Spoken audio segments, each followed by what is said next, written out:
Welcome, and his name is Robert Carroll, also my consigliere. Gary Mengel, a.k.a. Artie, a.k.a. ARDWULF, is in the house. I didn't think he was going to be in the house. He messed me up. I don't know what's going on. I don't know why that was confusing. And he confused me. He confused me, freaked me out. I didn't sleep for a week. And our title today is called The Ungamables. And this is why I'm wearing this. What would you call this hat? Would you call it an evil hat? If I wore a Centurion hat, would that be evil? It's remote. There's a big difference in remote history versus recent history, for one thing. Okay, so I guess we're gonna have. So there's actually there was a discussion. I'm trying to remember where this happened. Somewhere on Facebook, one of the wargaming groups on Facebook, and somebody, I forget the fellow's name, but he's the person behind CSL, Conflict Simulations Limited. They do that Army Group North, Army Group Center, Army Group South series, right? And they've got some decent looking products. I personally don't own any of their product, but he's talking about doing a game on the current conflict in Ukraine. Okay. And somebody, the person, I think this is like a third party, overheard on Twitter type of thing, rather than that somebody got into his face about it, because I don't think that actually happened. But somebody made the point, and I think it's a reasonable point to make from a certain perspective, that would be in poor taste right now, right? Because it's a conflict that's still ongoing. There's still people getting killed over there. We all are unhappy about that. And well, except for Vladimir Putin, he's thrilled. But and I raised the point. I'm like, look, so I recognize that different people get into war games for different reasons, right? There are people for whom it is just a fun activity, or for people for whom it is a competitive thing. For me, I am into war games so that I can better understand the dynamics of the history. Okay. Mm-hmm. And one vehicle, not the only vehicle, but one vehicle for doing that is a war game. Mm-hmm. Right. So to me, it's not necessarily, certainly you could be tasteless about any topic you want. It's not necessarily tasteless to say, let's do a war game about this current conflict in Ukraine. Now, I have additional concerns beyond that, like, do we really have enough information right now to do a war game on Ukraine? I'm not convinced that we do. There's a lot of assumptions that get made because of the way the information war is progressing that may or may not turn out to be actually true in the long run, right? We may have a very different view of it in a year or 5 years or 10 years or whatever. I got it, Kevin. So there's that. There's also, if I were a designer, which I'm not, if I were a designer and I felt like, hey, I have the system that would really do a good job of simulating this thing that's going on right now, I would probably want to start working on it too. That's not necessarily to say that it's getting released next week. And I don't think, nobody's doing this just to make a quick buck on it, because nobody in this hobby is making a quick buck, right? So I don't necessarily think topics are off limits as topics, but there are topics that you would want to be tasteful about too, right? That's not open license to do whatever you want. And certainly there have been examples of games done in very poor taste that none of which I will be mentioning this evening. But I don't think that it's necessarily tasteless to do that. Yeah, but we have to be, sensitive to the fact that there are, in the case of Ukraine specifically, there are literally still people getting killed over there today. Yeah. Well, okay. One thing about that, and I just did shameless plug here. I just did a quick piece on that like a week ago about too soon, and when is it too soon to play a game or talk about a topic, and Ukraine was kind of the focus of that. And again, I think a lot of wargamers, that's one of the main vehicles, one of the reasons we got into wargaming, and one of the main vehicles we use is to try to better understand a conflict, especially historical conflicts. And then, there's the whole what if conflicts, the future looking type conflicts as well, that where we try to have a potential of anticipating, what's going to happen. I think the Ukraine conflict, for some people, I can understand why it's not, a good topic right now, either for the lack of information or it is probably too soon for them. But I can also see people saying they'd like to understand more about that. And this is the best vehicle. This is the vehicle that we, respond easiest to, or one we really like using. So it's my daughter. She doesn't understand. Robert, your thing is, and Ukraine, it's too early. I understand tragedy, unbelievable, war, unbelievable. But the fact is that there's not enough information on this game. What are you going to game on? Yeah. Suppositions, speculation, what's going on? Look, I hate to say that. I'm just playing devil's advocate here. I'm just putting stuff out there, okay? And I know it's going to be controversial, whatever I put out there, whatever we put out there. And it seems that I'm going to be putting out there stuff more than you guys are going to be putting out there stuff, because you guys seem to be chicken to say it. But whatever. All right? All right. So let me say something. So we're going to play a World War II game, okay? The whole shebang. World at War. Mark Herman does a World War II, the whole shebang, like he did the Pacific Theater. Now, does he include the Holocaust? Because don't tell me that the Holocaust wasn't 99% of why we went to war. It wasn't, but I mean, certainly in retrospect, it certainly looks that way. But I mean, what does so we're being clear here. There have been games on that topic, on the topic of the Holocaust. I can think of RPG products on the topic of the Holocaust, which went to extraordinary lengths to treat the topic respectfully. I can think of some spectacularly tasteless products that maybe did not receive wide distribution for obvious reasons. I didn't know that. There have been examples. There is an actual Holocaust gas chamber simulator computer game. Did you know that? That's disgusting. Yes, it is disgusting. Yeah, but that exists. But that is a thing that exists. Yeah, but I'm not talking about those games, Artie. I'm talking about just historical games, simulations. Well, but Dan, to your point, I mean, what are you trying to simulate? Are you trying to do the strategic aspects of the war? Or are you trying to focus just on the military aspects of it? Or are you trying to add in the pre-war and the politics of everything? Because the Holocaust, it doesn't necessarily fit or move the game forward depending upon what aspect you're trying to game or what aspect you're trying to simulate. So I would obviously make it a political game for sure. I would do a pre-war and even a post-war, all-encompassing World War II. Like, I'm talking about a heavy history lesson. That's what I'm thinking of. A heavy history lessons, let's not forget type thing, man. That's what I'm trying to say. And I'm not trying to be anything in bad taste. That's not what I want. I don't want a gas chamber game, video game. Like, are you serious?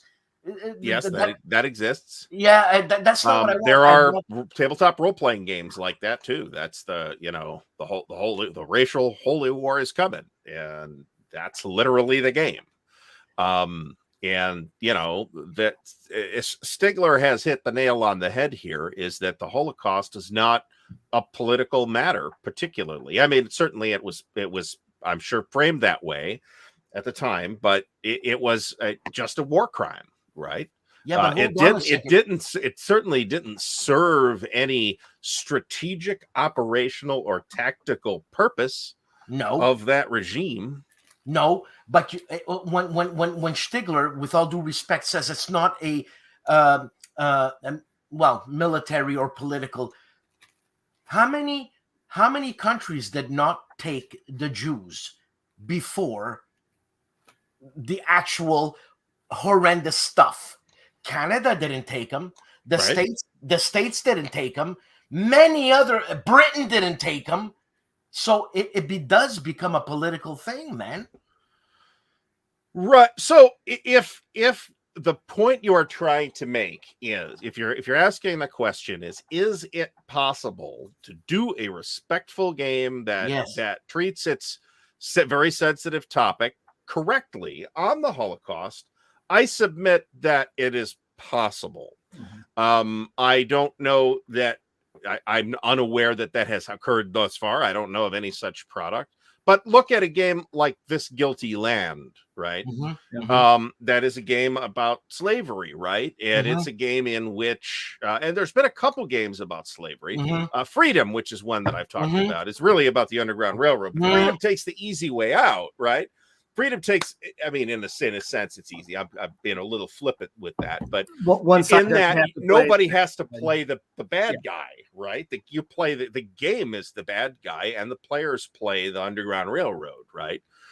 There have been games on slavery that don't work like that are two-sided games in which one player plays slavery. Yeah, no. And I think there's value in those games. Now, that said, that's not the kind of light entertainment I'm going to go do on Saturday at the club, right? Right. I mean, that's a very, that's a very heavy subject matter. And I think that if you're gonna, I mean, I think, except in the very broad sense of simulation, I don't think the Holocaust fits into trying to simulate the Holocaust as part of a war game. I don't think it's something anybody would do. I don't think there's a good reason to do that. Because how do you handle it, right? If you want to, what decision space are you exploring there, right? Well, let's either have the Holocaust or not. I mean, okay, let's not. I mean, that is a decision, not a meaningful decision space. You know what I'm saying? Unless you're a complete psychopath, in which case, go to town, I suppose. But I'm not playing with you.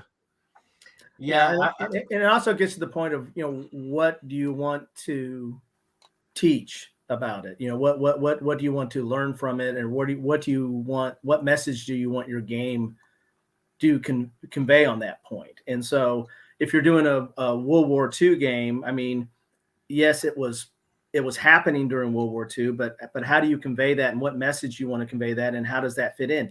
It doesn't fit nicely into a military, aspect, and what you're trying to do on the military side. It really doesn't fit well into the political aspect in that regard, because it was something that was being done internally, and it did have effects, but those effects were felt, later on, or towards and more towards the end, once we got over there. So it really becomes how do you want to convey it? Again, to Gary's point, respectfully, but how do you want to convey that? I mean, is it a matter of just having some blurb on some cards, or what are you going to convey, and how are you going to convey that? There's a company that makes super simulated games there. They're like $400. They do like 50 meters, and it's $400. Gary, you know the games. Are you talking about either Diffraction Entertainment, Second World War, or Grognard Simulations? Either or, I guess. So pretty different, really. But okay, well, I don't know those games very well, but help me if help me, whatever. So playing Stalingrad. And if we're going to play Stalingrad and World at War, because World at War, isn't it a simulation of World War II, and it's quite detailed?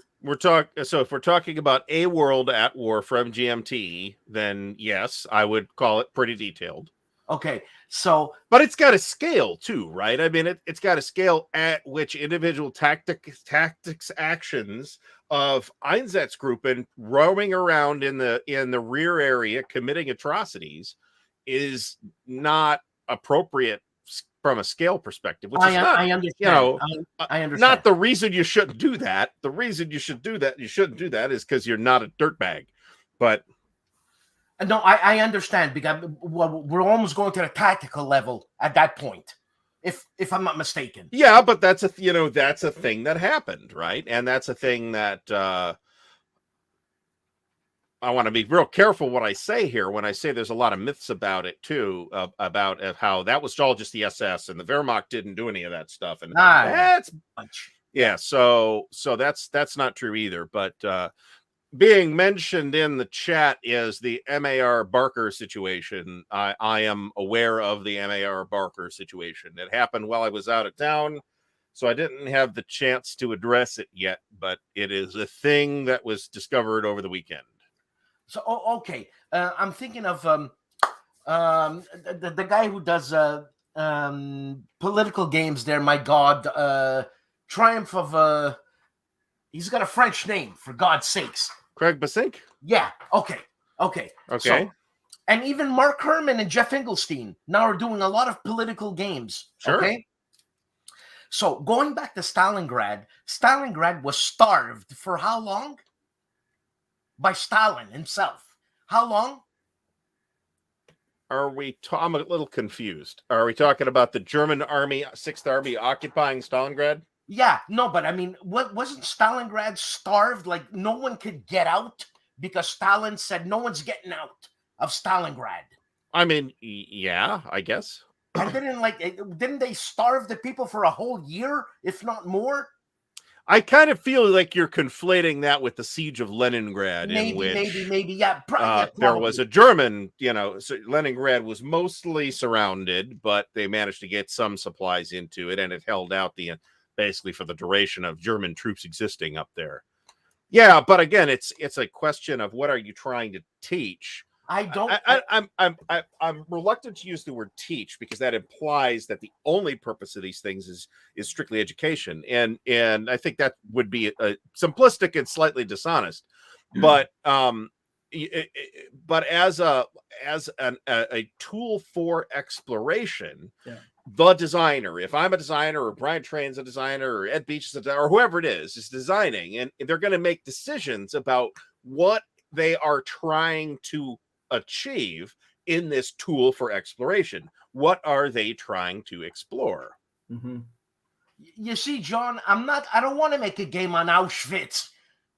That's not what I'm trying to say. And look, I'm not advocating a game here. I'm not being pro Holocaust or pro atrocities here. I'm just trying to say, if you're going to make a game, a whole game on World War II, well, then you must include.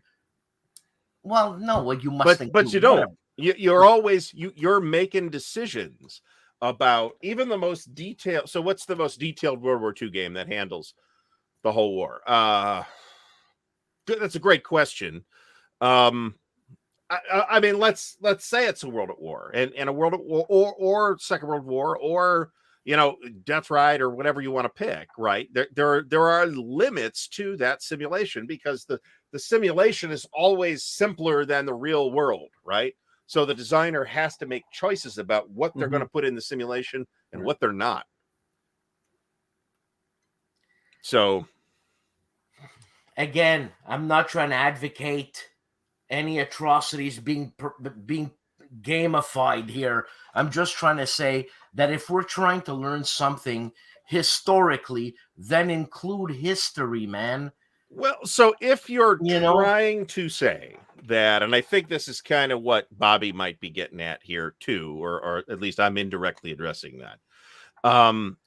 If you're trying to say that maybe the games we play don't include, because we find it uncomfortable or distasteful or whatever, don't include as much of the ugliness of war as they could, then I think that's an argument that you could make. I think that's a reasonable position to take. And I suspect my wife would agree with you for that matter. And I think a lot of people that don't play war games have that opinion. But movies show all these atrocities, Gare. Yes, you're absolutely right. But that's the vehicle, Dan, though, that the movies and books have a message. I mean, they have a plot and a development, and a war game is for the most part, it's a simulation. I mean, and you make a decision on what are you trying to simulate. And if you want to simulate the whole war, that's fine. Or are you trying to simulate all of history during that period? Now, if you're trying to do the latter, then yeah, the Holocaust fits into that. But very few of the games that we play tries to simulate everything that took place during a certain time period. Yes, No, and that game never came out because the designer never finished it. There you go. Right, because he died. Because right, exactly. You literally can't. The world is too complicated to quantify everything. But I'm just, like there's atrocities that classes can learn from by games that could be done in good taste, and Uwe did it with freedom. He did it in good taste. And I think a number of other folks, not that necessarily that subject specifically, but there have been other designers in the simulation. I'm going to say simulation games in this case, because I don't think we can call Freedom a war game. But it nevertheless exists in our space. There's other examples like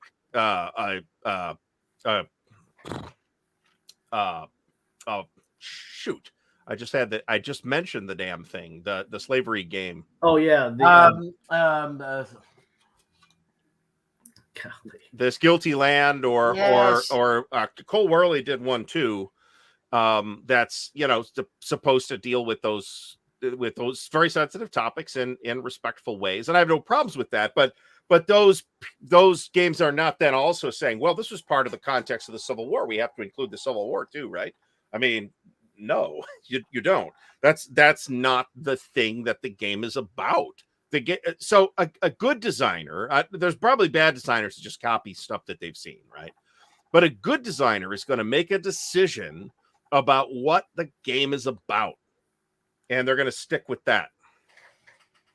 Now, we also have a phenomenon that I've observed before where certain other media types like movies and TV and books and things like that are more respected as art than games are, and therefore are taken more seriously when somebody tries to do a movie about a sensitive topic like a Schindler's List or something like that.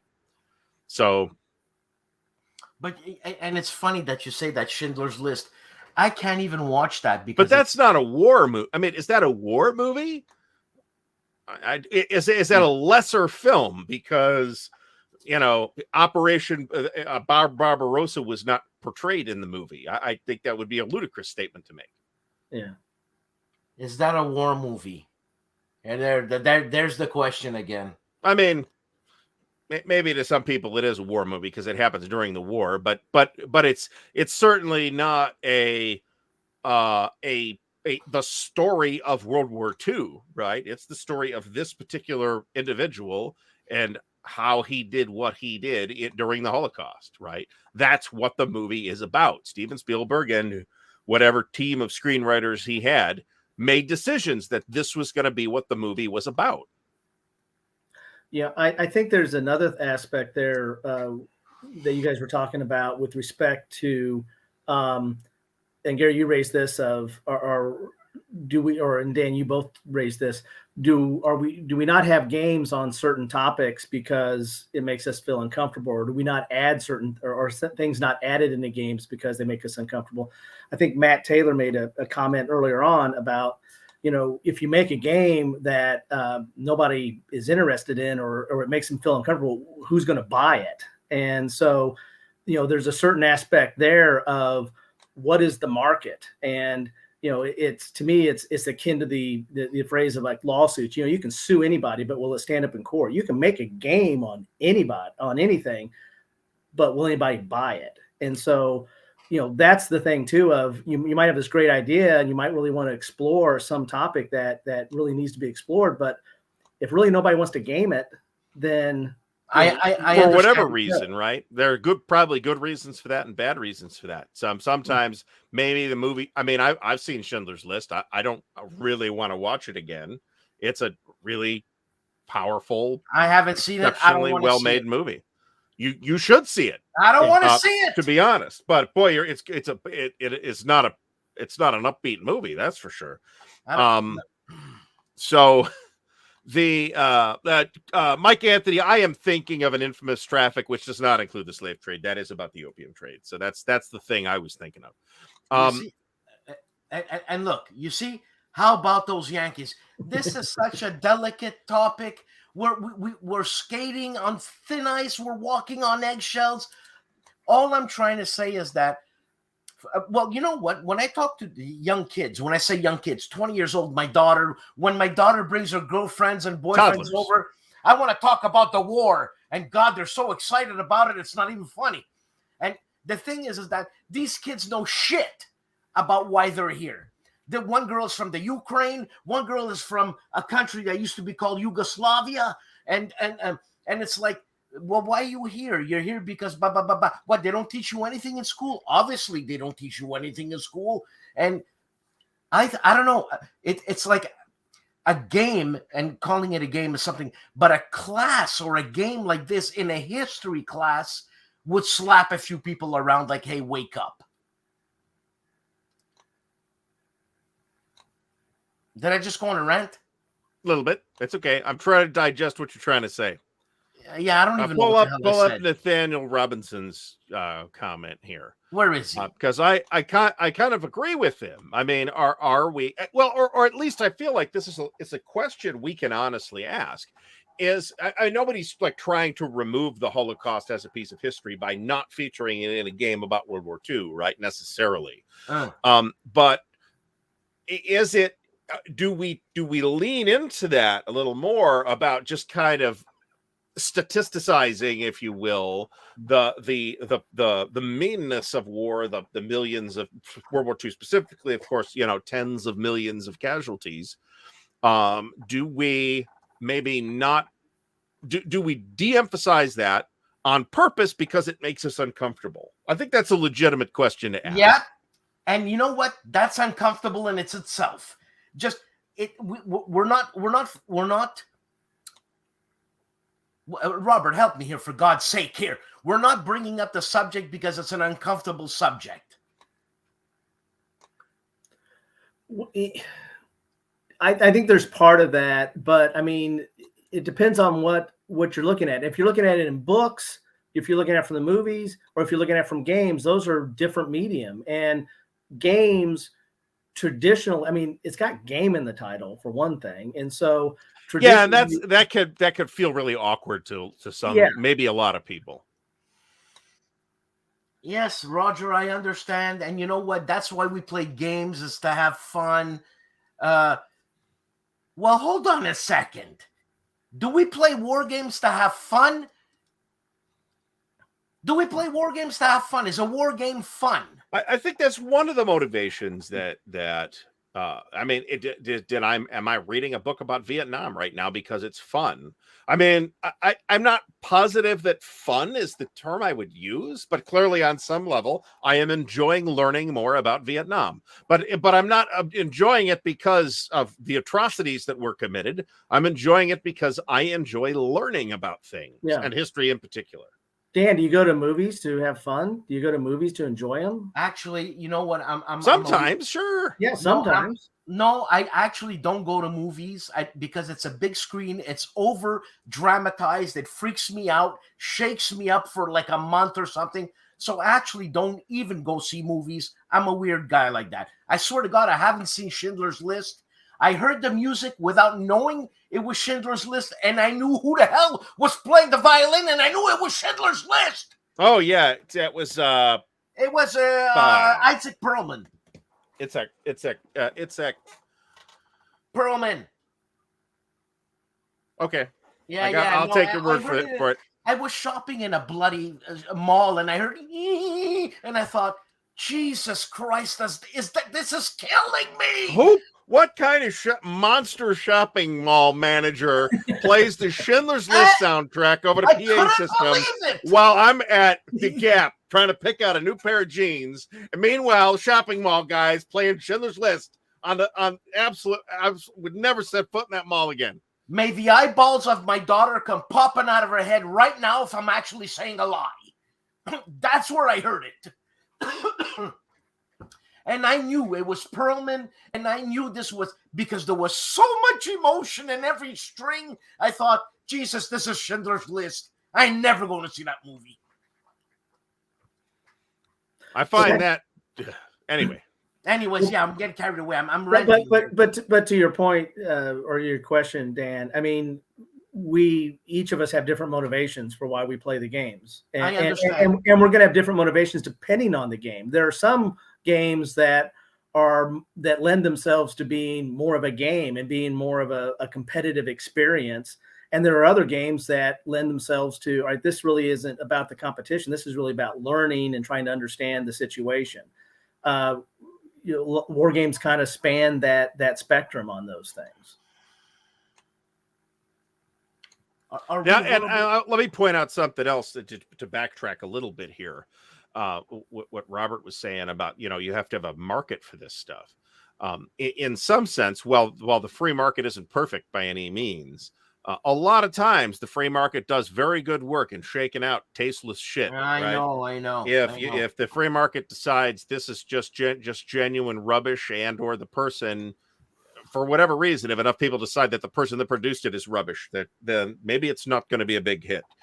And that is a thing that people are struggling with right now in the RPG hobby due to the whole MAR Barker thing. So for those who don't know, the second, I'm claiming it as the second, the Tones and Trolls dude would say something different, but the second role-playing game that was ever produced was produced by TSR, was called The Empire of the Petal Throne. It's been the crown jewel in my role-playing game collection for many years now. I've been a big fan of the setting for many years. It was revealed either late last week or over the weekend that the author, MAR Barker, which seems really weird, turns out wrote what is being called a neo-Nazi novel which was published in 1991. So this wasn't like in the 40s or something.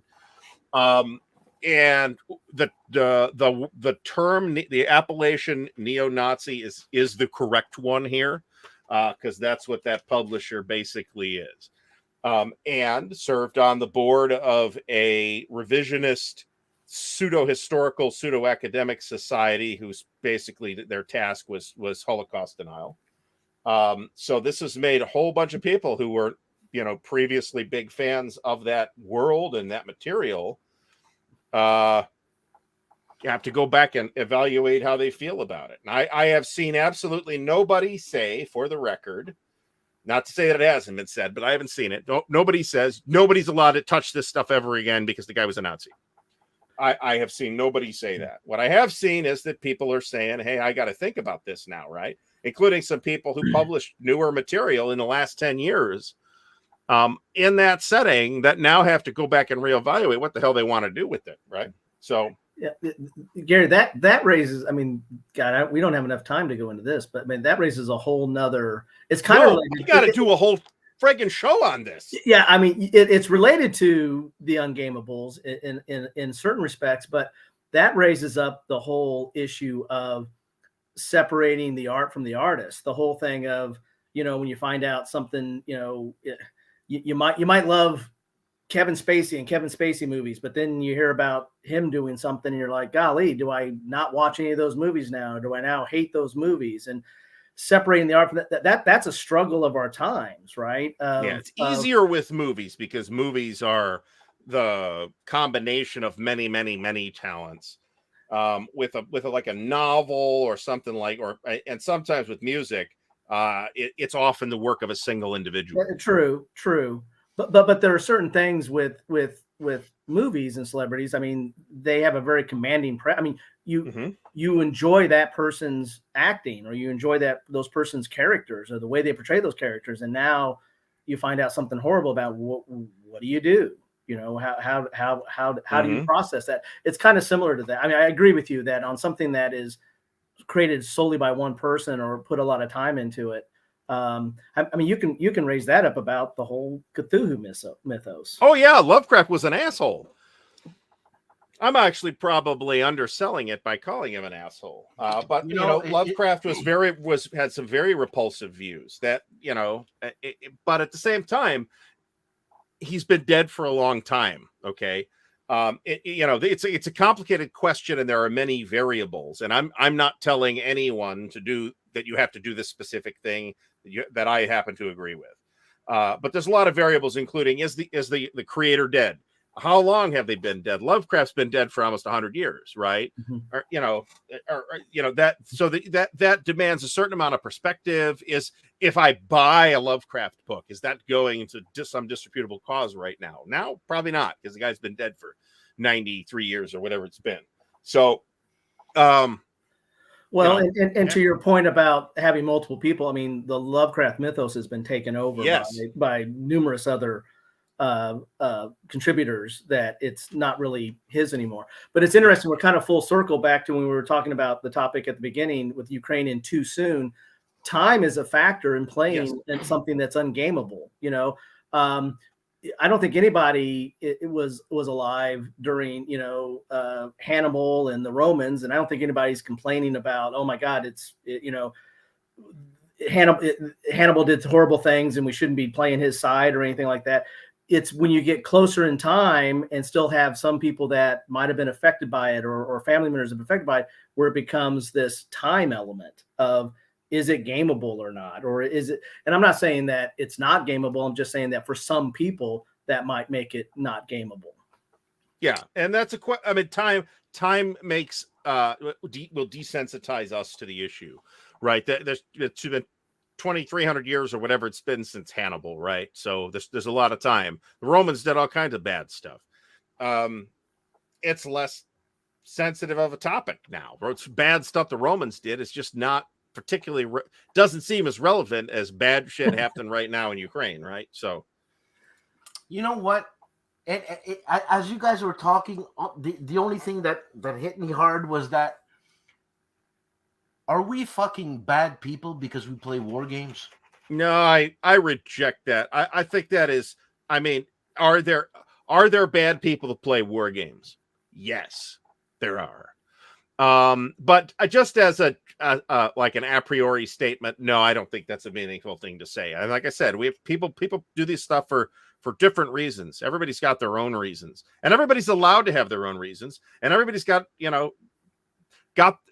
to have their own reaction to stuff too. I know a guy who will not play the Germans in a World War II game. Well, Mark Herman won't. Mark Herman won't. Okay.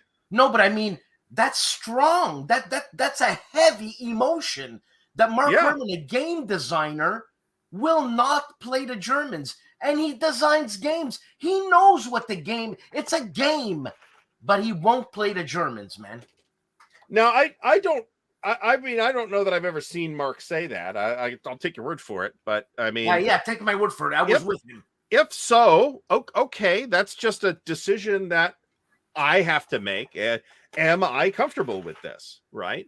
And if I'm not, then I'm okay with saying I'm not. No, I'm just not comfortable with that. Look, I'm okay if you decide you're not playing the Germans, and if I'm not playing the Germans, and you're not playing the Germans, and I guess we're going to pick a different game. Absolutely, no problem. That's okay. I'm not putting down Mark Herman. Are you kidding? It's like, no. That's not how I'm taking that at all. I'm just saying what I'm saying is we as wargamers, as people who are in this hobby, get to make those decisions. They are decisions. And as long as we're accepting responsibility for those decisions and being respectful to other people and all that stuff, and, doing things only with other consenting adults, then that's fine. I'm completely okay with that. You see, Bobby, you killed 100 million people in the game. I understand that, because I remember when I was playing Panzer Leader a long time ago when I was 15. And I remember moving a unit, and one unit had 15,000 men, and they got obliterated. And I thought, holy cow, I just gave an order to move 15,000 men, and they got shellacked. And it affected me that. I can understand that, but I think a lot of people who have had that experience maybe ended up not playing war games, or end up playing, more abstract things like games like Risk or something like that, right? So I almost always prefer, I mean, I'll play the Confederates in a Civil War game. If I am asked, I will pick the Union. It's one of those things where I'm one of those players that's like, I don't want to say, because I don't want to eliminate anybody else's choice.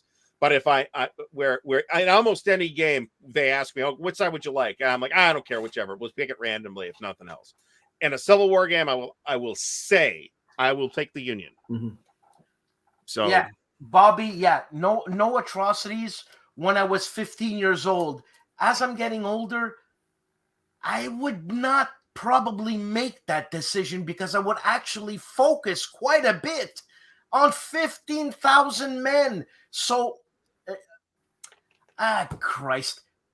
Like, Well, part of that, Dan, though, too, I think, is the scale. So, like, if you're playing something, Risk is very abstract, or Axis and Allies, and then, or a very high level strategic war, you know, it's the old Stalin quote, right? It's a statistic, and so you're not really focusing on it. You're really focusing on the strategy, and you're focusing on operational and supply and other elements to it.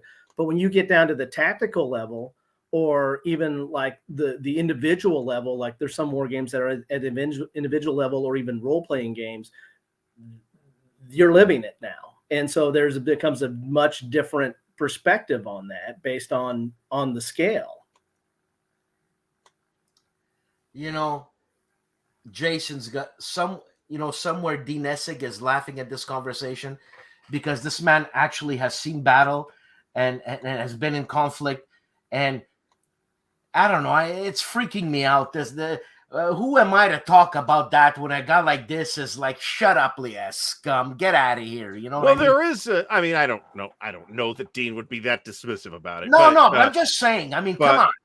Yeah, I mean, this is not a new conversation that we're having, this revelatory session here tonight and in 2022. But what argument right? am I going to have with a guy like Dean Essig? Well, that's fine. You shut up and listen to Dean. That's what you do. But I mean, that's not the point. I mean, the same logic applies to Mark Herman or somebody like that. I mean, these are respected designers, and that's great. But as much as we like to fawn over Mark because it makes him a little bit uncomfortable, these are just guys with opinions like us, right? They may have more credentials, they may have more knowledge, but they're when it comes down to it, they're making decisions just like we are.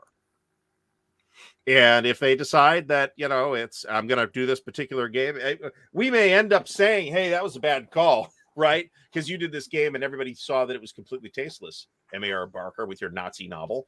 And that's, that people can make those judgment calls and decide what they're going to do with their own money and time and all that stuff. I'm completely comfortable with that. I'm sorry I even brought this up because it freaks it emotionally inside. It freaks me out. Like, look, Bobby playing the psychologist here, for God's sake. You know what I mean? Yeah, I mean, if I was that's totally a thing, by the way. I completely agree with him. I mean, if I'm speaking to a veteran, I've got nothing to say, man. Nothing. Pull up William Aaron's comment here, because I actually want to. There's an example of a game in which you can do this. Hearts of Iron 4. It's a video game. It's from Paradox. Not particularly similar, in my opinion, Hearts of Iron 3. But every country, including Germany and the Soviet Union, has these decision trees. And built into pretty much all of them, but specifically for Germany and the Soviet Union, are paths down the decision tree where you could decide to not be fascists, or not be communists, or not have a Red Army purge, or whatever. And you can kind of see how that plays out. And that is actually the most interesting part of that game, in my opinion. So it's been done, but only in computer games.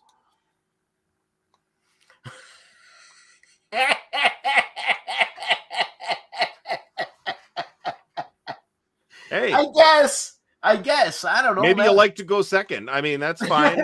That's. I ask myself these questions, and when we start talking about it, it's horrible. It's horrible. I mean, it's bringing tears in my eyes. It's horrible, man. Well, Dan, to your point earlier, are we bad for playing war games? Yeah, and I was just about to say that again. Are we bad for reading history? I mean, if someone who reads a lot of Civil War history, or reads a lot of World War II history, or whatever, about war, is that person bad because they're trying to, learn and understand and they have an interest in that aspect?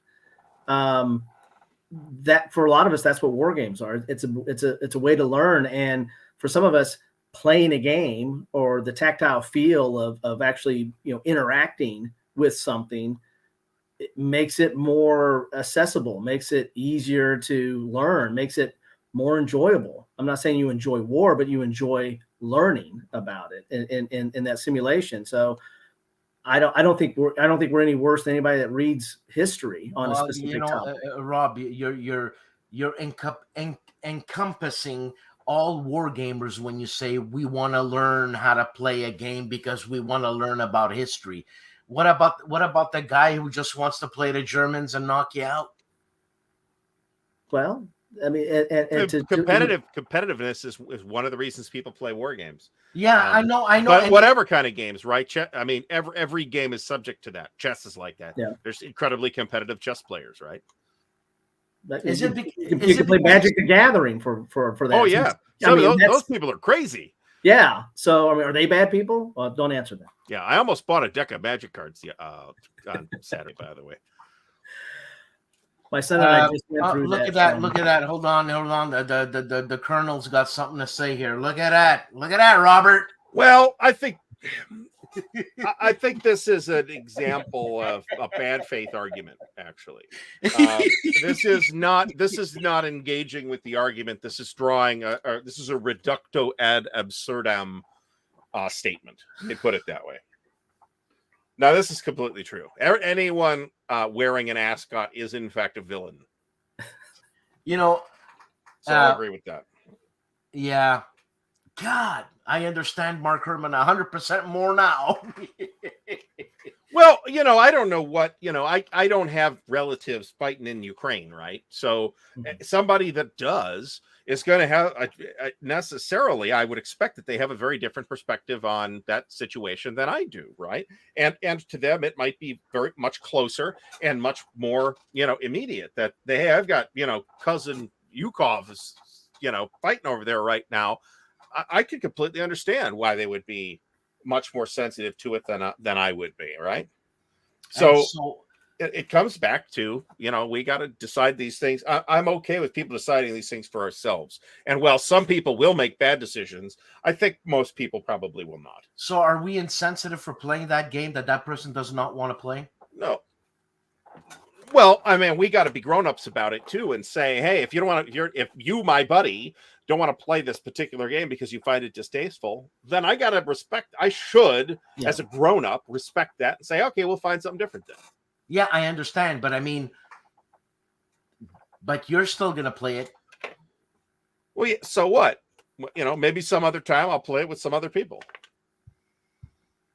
And I'm not pointing at you, Gary. I'm just saying you. No, you're asking the question, and I'm telling you how I would feel about it. I would respect your decision to not play a game that made you feel uncomfortable. I don't want people to feel, generally speaking, I don't want people to feel uncomfortable. Now, there are games and movies and whatnot that one of the objectives of that media is to make people feel uncomfortable, right?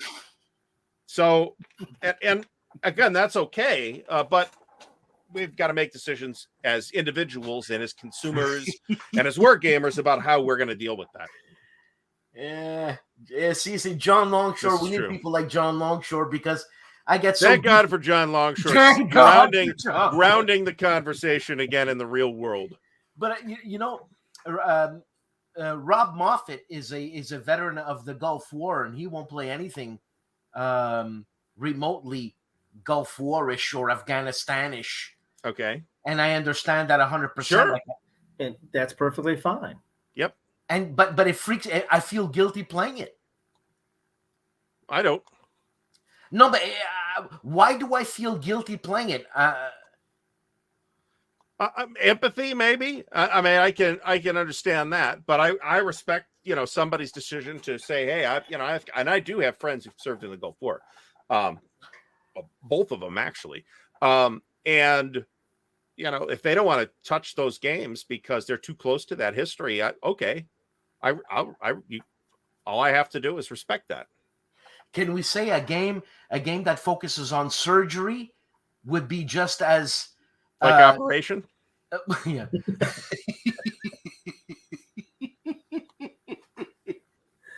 a game that teaches you about surgery, but man, people die in surgery. Well, I mean, could you have a game, and this wouldn't be a war game, but can you have a game about cancer? Right. I'm willing to go out on a limb here and say everyone here has lost someone close to them to cancer. Absolutely. Can we have a game about that? Well, maybe we can, but boy, it better be done the right way. Well, Avalon Hill did it on amoebas, didn't they? With Amoeba Wars? Yeah, that's pretty far-fetched fantasy right there. Well, I mean, we don't have to go farther than that. I mean, we're still hopefully at the final stages of COVID right now, and one of the more popular Euro games out there is Pandemic. And that's true. I mean, which predates, if you don't know, predates it. And there's a lot of versions of that, and it's still going strong. Judging from its massive presence on the shelf of the game store I was in over the weekend, it's doing great. Pandemic seems to be doing great. We're all messed up, man. Somehow. I'm doing great. But to your point there, Dan. So should I be offended? If I've had some people that I've lost to COVID, should I be upset that someone's out there playing Pandemic? No. And should I stop them from playing Pandemic? No. All right, then why should people stop us from looking at our aspects of history? I understand. So I mean, then nothing is off the table if it's done tastefully. Respectfully and tastefully. I mean, it is certainly always possible to be in bad taste. So, but I don't think any topic should necessarily be verboten just because it makes us uncomfortable or because it's evil, right? But it may be that there are topics that are so difficult that nobody has at least yet managed to do a respectful game on them. That's possible. Like the Holocaust. I can think of that one RPG product, which is a supplement for Wraith the Oblivion, by the way, that is basically about the Holocaust. I can think of no other examples. Well, and maybe it's just because it's too hard. I mean, I wouldn't. I mean, God help the person who makes a game solely on the Holocaust.